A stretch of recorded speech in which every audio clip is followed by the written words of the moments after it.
Tere õhtust, kallid sõbrad! Mul on väga hea teid tervitada täna 19. novembril siit Tartust MC39 motoklubist. Ja kogu Tavinessi seltskonnaga oleme me jõudnud täna siia, et näidata teile midagi väga uut ja innovatiivset just Tavinessi ettevõtet silmas pidades. Põhjus, miks me oleme siin hästi maskuliinses ja siukses mehelikus keskkonnas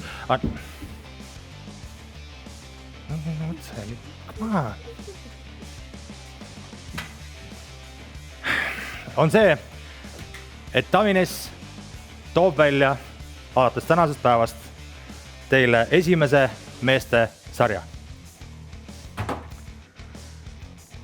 Mina olen seda hetke ootanud vähemalt 4 aastat. Ja ilmselgelt ma ei arvanud, et ma teen seda siit vähese seltskonnaga motoklubis ilma teieta, kallid vaatajad ja sõbrad. Aga kuna tänase päeva olukord on selline, nagu ta on, siis üritame anda endast parima, et tuua õige ja oluline info nendest toodetest teieni. Kõigepealt, kuna on 19. november, siis kõigepealt ma tervitan teid, kallid mehed, ja soovin teile head meestepäeva. Samuti ma ka loodan, et teie eest on täna hästi hoolitsetud, et seda tehakse ka hiljem. Ja mul on väga hea meel, et olete andnud selle, et annate see tund-poolteist meile. Kuna, ma ütlen kohe ka ära, kuna tegemist on laiviga, siis siukseid kohti võite eeldada siin edasi ka. Kõigepealt ma tahaks teile rääkida üldse eelkõige siis naistele ja ausalt teile ära rääkida, mis tegelikult toimub, kui meesterahvas läheb vannituppa habet ajama. Paneb ukse kinni ja tuleb sealt välja, puhtamana, aga võib-olla verisenemana ja nii edasi. Aga reaalsus on see, et mehed, kes ajavad habet siis žiletiga kodus, neil on alati habeme ajamisel alati üks ühine nimetaja. Ja see üks ühine nimetaja on nüritera.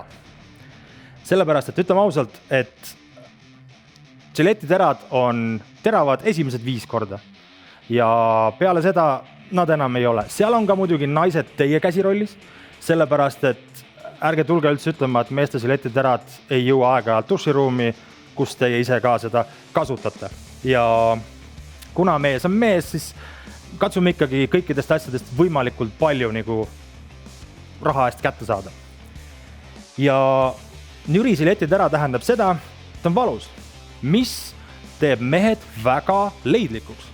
Sest ma ütlen täiesti ausalt, et kui on žiletitera nüri, siis on ka suht tihti siuke variant olemas, et ei ole ka seda õiget vahtu enam alles, sest me unustasime teile öelda, kui te poes käisid teile. Ja mehed muutuvad väga leidlikuks selle koha pealt, et nad teavad, et see tera on nüri ja teeb haiget, aga niisutavaid igasuguseid teie naised purke on vannitoas palju. Mina ütlen täiesti ausalt, et Love Smoothingu juuksepalsam töötab väga hästi. Niisutava siis kreemina, et habemajamine ei oleks nii valus. Aga mis toob meid ka selleni, et tegelikult tänapäeva meheks olemise juures on hästi oluline see, et kui sa ajad isegi oma nüriteraga, siis tegelikult väga palju sinu enda kaubanduslikku välimust säästab, kui on hea ja korralik niisutav toode. Ja et ei peaks siis otsima mingisuguseid naisevarusid, mis iganes, räägime vedelast seebist kuni näokreemini, maksate 5 € või 50 €, lõideti vahet, siis seda enam on mul hea meel teile öelda, et nüüd saab ka siis Tavinessi käest osta neid õigeid ja just pehmendavaid ja niisutavaid tooteid, ütleme siis nii. Tegelikult on see, et minu jutt muutub siin mölaks juba, et reaalsus on see, et olge meiega see tund-poolteist täna ja meil on inimesi Eestist, meil on inimesi Lätist, meil on inimesi Ameerikast, meil on ka üllatust üle lõpus.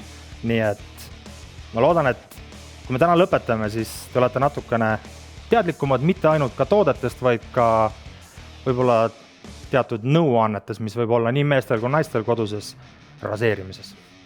Nii et järgmisena räägib teiega Maarja ja vaatame, mis tal huvitavat öelda.